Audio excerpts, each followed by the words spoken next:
Often people with BPD, even as a friend or if you're their favorite person, they engage in behaviors that are manipulative, mean spirited, or very destructive to themselves and to those who get close, even as a friendship. In a friendship or as a favorite person. So, the idea that you can just understand these behaviors better, and recognize the symptoms of these behaviors for what they are, well, understanding is lovely, but how does it help you? Because you can build more empathy for your friend to support them, or if you're the favorite person. But guess what? They're not going to be able to do the same for you, just like in a significant other relationship. So, there's lots of talk about you can support your BPD friend, and try to get them to get help. Well, doesn't it sound a lot like being the husband or wife or the boyfriend or the girlfriend? It doesn't work. So it's about, validating them. It's the same dynamic essentially in friendship, or if you're the favorite person, as if you're in a romantic relationship, minus the one obvious difference, right? So you can validate them all you want, but when they get into splitting, when they devalue you, there's going to be nothing you can do about that. And they will either be all over you and acting out, screaming and yelling at you and things like that, or if they're quite borderline, they'll just back off, and you'll feel like you get the silent treatment. You won't know. These relationships, okay, so friendships with a person with BPD, or if you're the favorite person, there's no ebb and flow. There's no ability for them to move in or move out, just like there isn't in any other relationship type. So I think another thing that's really important to realize too is that, how to be a good friend to someone with BPD is going to mean you're being really codependent, or how to be a good favorite person of somebody with BPD. You're being very codependent. You're going to have to pick up more than a little slack, totally like tons of slack, and be overgiving and be extra validating or try. Your boundaries are going to be compromised. You're going to start losing yourself in a friendship the same way as you would in a significant other relationship. So there's many times people with BPD will feel hopeless or out of control, and they might cause you to feel helpless. How is it going to help you, though? Because they're not going to help you. They don't see you in friendship or as favorite person any more than in a significant other relationship. So educate yourself about BPD. Does that sound like a viable solution to you? People do that all the time. It doesn't seem to help in romantic relationships. Really, it doesn't help in familial relationships. It doesn't help in work relationships. It's not enough in friendship or if you're the favorite person as well. So no matter how much you understand about borderline personality, which is so characterized by unstable moods and emotions, and a lot of, liability, changeability, a lot of anger, a lot of affect instability, loss of self. Well, friendships with people with BPD or being favorite person can be as rocky as trying to be close to them in any other relationship type. And so that it's really important to not really think. And I've had, like I mentioned, so many clients that have been a friend of somebody with BPD, or they knew them through church, that type of thing, but they were never in, they're heterosexual people with same-sex BPD friends, right? So, the one picture on the thumbnail I have there, the one woman, she's like, what is this person talking about? And the other guy is screaming at the other guy to represent friendships. But the other thing about this, too, is there can just be endless arguments, and this woman here is arguing with this guy here or at him, and he's trying to just take a rather passive stance about it all. But it's just, it won't change anything. So that's the problem with that. It just doesn't change anything. And so in friendships and with favorite person, you're going to get mainly devaluation without much idealization. And of course, this split cycle, because more or less half of the split more often than not, after initially, is going to speed up over time in any relationship type with a borderline with a person with BPD. So even as a favorite person or a friend, you can experience this too. And you're going to feel like, you see, the person with BPD for a favorite person or wanting to be your friend, but not having the skills to really do that in any emotional intelligence way or many other ways, it means favorite person or friend is a often secondary source of supply if they're in a relationship, and often those relationships are on and off, and you'll only hear from them when they're not in, talking to the person they're in a relationship with. But it means that the favorite person or friend, you're a secondary source, not of a supply like a narcissist, but of identity that is more often than not all about the person with BPD and what he or she needs. So you can't really have your boundaries. You can't really meet your needs in these relationships. You can't really get your own emotional equilibrium without being really hurt if it's been going on for a while. You're the favorite person, you're the friend, and you've really invested in this person, and you're constantly being hurt. And maybe you don't understand why. And a lot of people really have to work hard to figure this out if they just have a friend with BPD or they end up being a favorite person, but they don't really understand what that's actually about. So there isn't really anything that is that vastly different in a friendship or as opposed to a significant other relationship. I've had so many clients that have been the friend or the favorite person of somebody with BPD, and they just end up like this guy here, just, ruminating what went wrong, how can you make it better, how can you fix it.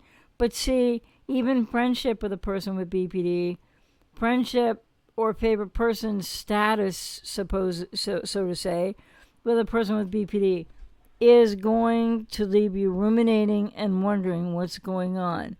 You might sometimes have a friend that seems like a cool person, but it might be like a church activity. It might be, I don't know, maybe you're both mothers of children and, in the way the world was before, you would meet at a playground or something and your kids would play together.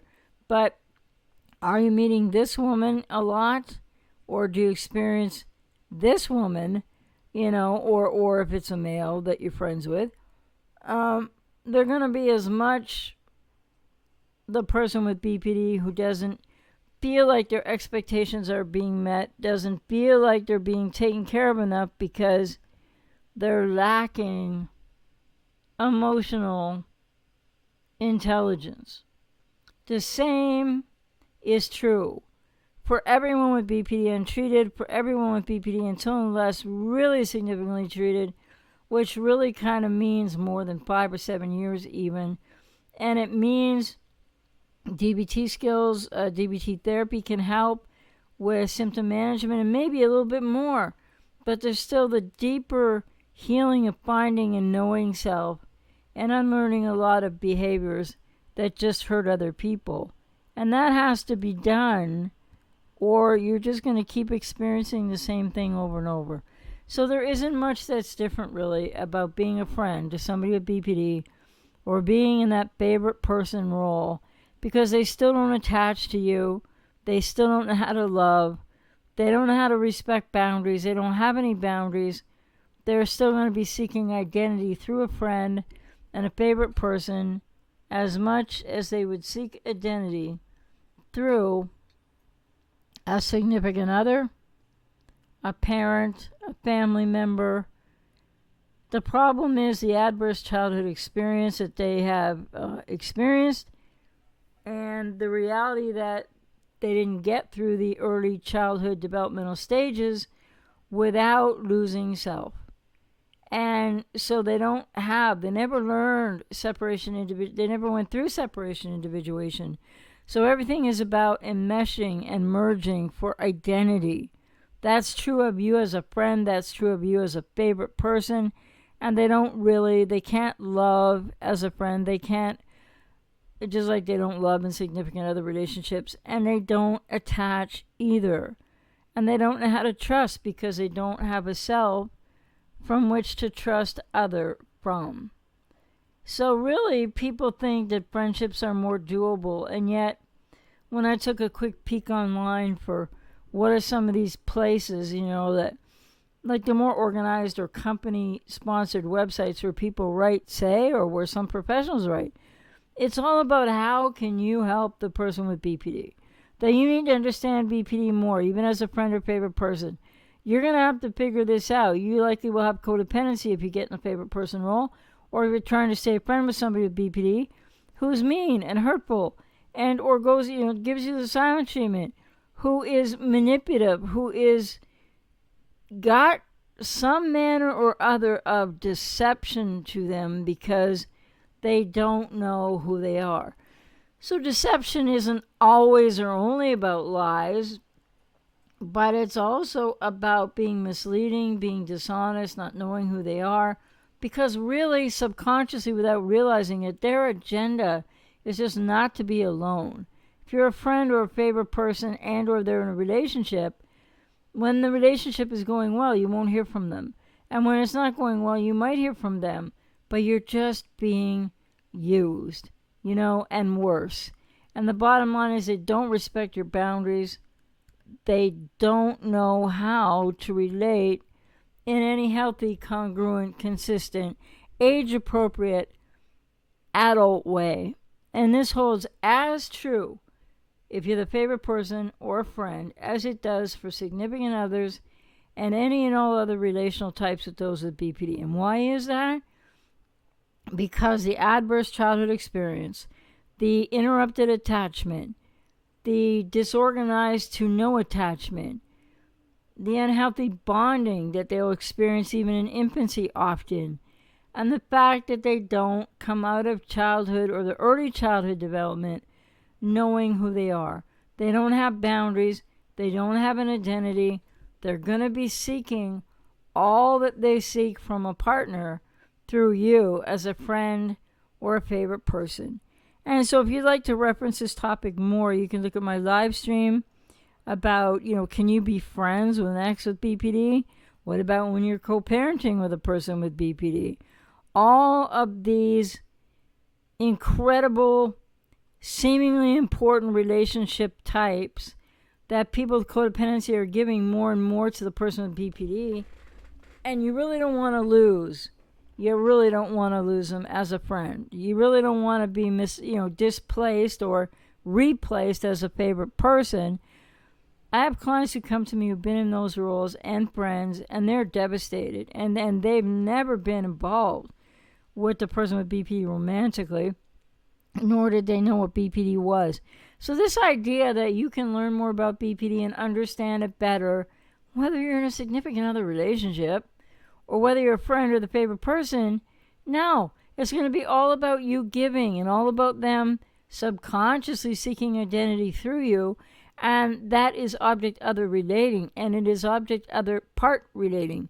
It is them not seeing you for who you are, not being reciprocal or mutual, and not being capable of it, or very rarely.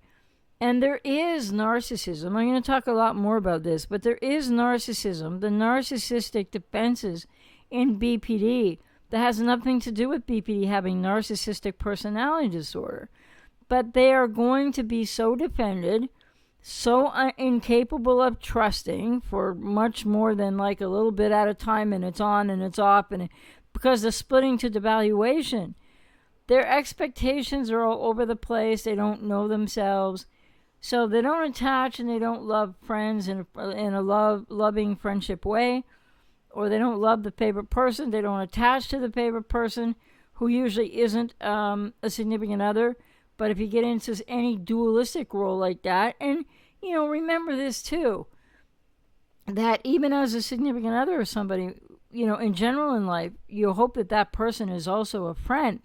People with BPD don't even have enough self. They have the developmental arrest in childhood to where they can't even see you. And it becomes so much about them. And maybe once in a while they might be a little nice, or you might, and especially if you met as a friend or a favorite person, you become favorite person of somebody with BPD, then what happens there is often you're not realizing, if it's surrounded by an activity like it's church or it's about your kids and their kids, and you get involved, like you have a friendship where you're the favorite person and it matters to you, but you're giving more, and then they're going to devalue you because you can never do it right enough, you can never do it well enough, you can't be good enough because of their shame wounds, etc., and their abandonment wounds. And so, yes, these the relationship types don't really matter, sadly enough. And people that think they're a good friend of somebody with BPD, or that the friend with BPD is a good friend, or that your favorite person, and that's a good option, a healthy option, it's not. And sooner or later, you're going to find that out the hard way. So, friendship or being the favorite person, you're going to get a similar experience, maybe with a little less intensity, but it gets really intense. They go over boundaries and don't have boundaries. They're seeking identity through you. It's so similar without the obvious things that are different in a significant other relationship. So don't kid yourself. If you're trying to be the friend of somebody with BPD, or a BPD X even, which is even worse, or you're co-parenting and think you can be friends, no. And when you're the favorite person, something about that might work for a little while, and if you're overgiving as the codependent, but sooner or later, they're probably going to ghost you, because they will devalue you over the silliest things that have nothing to do with you, really. And then they will go and seek another favorite person.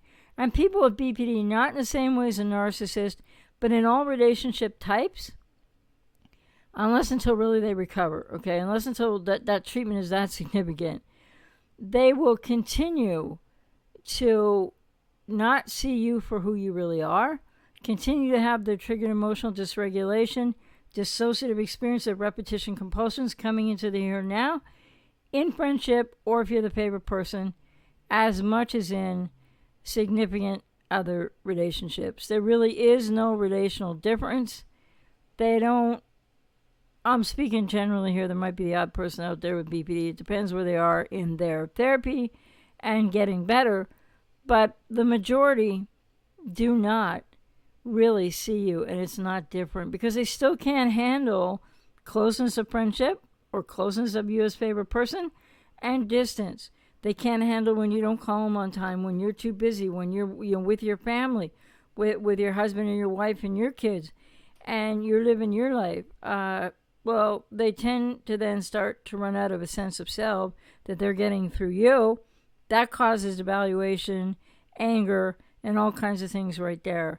And it's repetitive, and it can't change unless they get therapy. People who are the favorite person or trying to be friends with somebody with BPD, the last thing you need in your life, because significant others don't need it either, but the last thing you need in your life is to be trying to understand BPD more, to help this friend more and more, because in the end, usually these relationships rupture, because this is the pattern that's laid down in childhood, adverse childhood experience for people who go on to be diagnosed with that adverse childhood response known as BPD. And you're always, and I don't usually use the word always, you're invariably going to be hurt. So it's an unhealthy bond that you might have. They don't bond or attach to you. They don't know how to love you as a friend. They don't know how to love you as a favorite person. And in terms of narcissistic defenses within BPD, they are still more focused on self. All the energy is turned inward because they have so much to deal with and they don't know where it's coming from often. And if they're not in therapy, then they have no way to cope with all these different mood states and all the different dysregulated emotions. And they're going to keep turning to you to be, quote, mom or dad, unquote. and they're not going to be reciprocal or mutual, consistent, congruent, or relating to you in any respectful, age-appropriate way. There's always going to be the apex to the rupture of devaluation and manipulation and being mean and beyond and not respecting your boundaries and guilting you for things you have nothing to do. Because everything at the end of the day for people with BPD, especially untreated, is all about their feelings because they are out of control inside and they're seeking others to regulate them. Hope that was helpful. Take care.